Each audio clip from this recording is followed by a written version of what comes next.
आणि शुभमंगल सामूहिक नोंदणीकृत विवाह ह्यामध्ये शुभमंगल सामूहिक नोंदणीकृत योजना ही आमच्या मुलींच्या करता होती।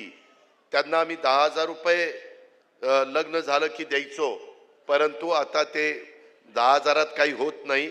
ती 10,000ची रक्कम आता 25,000 रुपये केलेली आहे। त्यामुळं ज्या मुलीला लग्न करायचं असेल, गरीब आमची भगिनी असेल, आमची मुलगी असेल, तिला ती शुभमंगल सामूहिक नोंदणीकृत विवाहाच्या करता तो निर्णय आम्ही घेतलेला आहे। त्याही गोष्टीचा नोंद आपण घ्यावी। आणि आम्ही आता इथनं पुढं मी माझं नाव लावायचो अजित अनंतराव पवार। आता आम्ही कायदा केलेला आहे 1 मे 2024 नंतर जन्माला आलेल्या प्रत्येक व्यक्तीच्या नावाची नोंद शासकीय दस्तऐवजामध्ये पहिल्यांदा आता नाव अजित लागेल।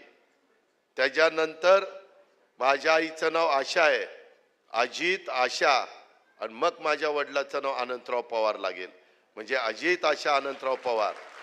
तुम्ही मुलाला जन्म देता, नाव मात्र बापाचं, आईचं का नाही? आईचा अधिकार नाही? आईचा अधिकार आहे। त्याकरता मुलाचं नाव घेतलं की नंतर आईचं नाव, नंतर बापाचं, आणि नंतर आडनाव।